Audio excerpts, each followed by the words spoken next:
Mapagpalang araw po sa inyong lahat. Ngayon po ay araw ng Biyernes, ika-20 ng Hunyo. Pakinggan po natin ngayon ang mabuting balita ng Panginoon.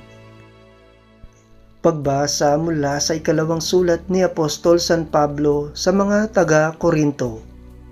Mga kapatid, yamang marami ang nagmamapuri tungkol sa mga bagay na makalupa. Ako man ay magmamapuri. Kung may nakapagmamapuri, ako'y makapagmamapuri din. Ako'y nagsasalitang tulad ng isang mangmang. Sila ba'y Hebreo? Ako man. Mga Israelita ba sila? Ako rin. Lipi ba sila ni Abraham? Ako'y gayon din. Sila ba'y mga lingkod ni Kristo? Nagsasalita akong waring isang baliw. Ngunit ako'y mas mabuting lingkod ni Kristo kaysa kanila. Higit ang aking pagpapagal, makailang ulit akong nabilanggo, hinagupit ng maraming beses, at madalas na nabingit sa kamatayan. Makalima akong tumanggap ng 39 na palo mula sa mga Hudyo. 3 ulit kong naranasang hagupitin ng mga Romano at minsang binato. May 3 kong naranasang mawasak ang barkong sinasakyan at minsay maghapot magdamag akong lulutang-lutang sa dagat. Sa malimit kong paglalakbay, nasunga ko sa iba't ibang panganib, sa mga ilog, sa mga tulisan, sa mga kapwa ko Hudyo at sa mga Hentil. Mga panganib sa lungsod, sa ilang, sa dagat, sa mga mapagkunwaring kapatid.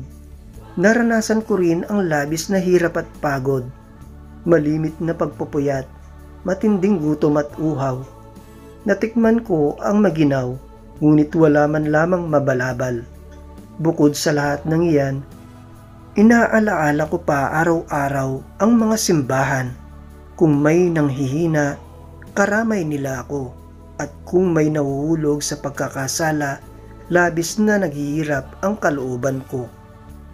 Kung kailangang ako'y magmapuri, ang ipagmamapuri ko'y ang aking mga kahinaan.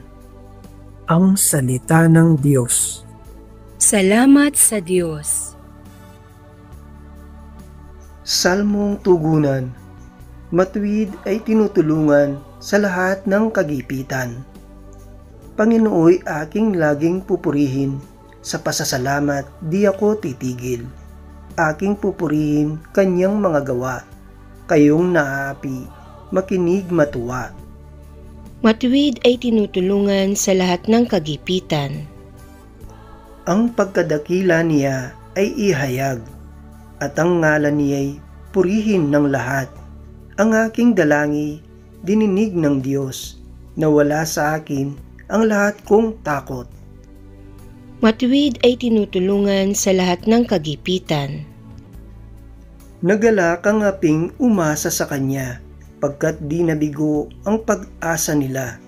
Tumatawag sa Diyos ang walang pag-asa, sila'y iniligtas sa hirap at dusa. Matuwid ay tinutulungan sa lahat ng kagipitan.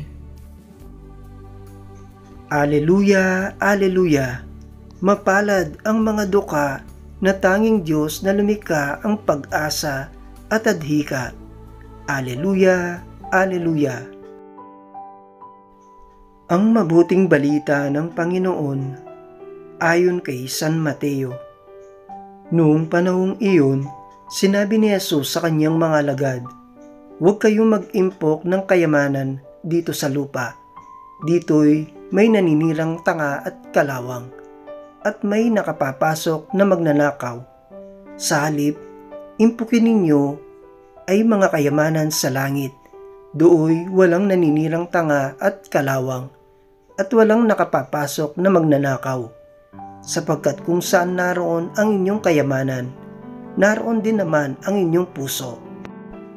Ang mata ang pinakailaw ng katawan, kaya't kung malinaw ang iyong mata, maliliwanagan ang buo mong katawan. Ngunit kung malabo ang iyong mata, madirimlan ang buo mong katawan. Kaya't kung ang liwanag na nasa iyo ay kadiliman pala, napakadilim niyan." Ang mabuting balita ng Panginoon. Pinupuri ka namin, Panginoong Hesukristo.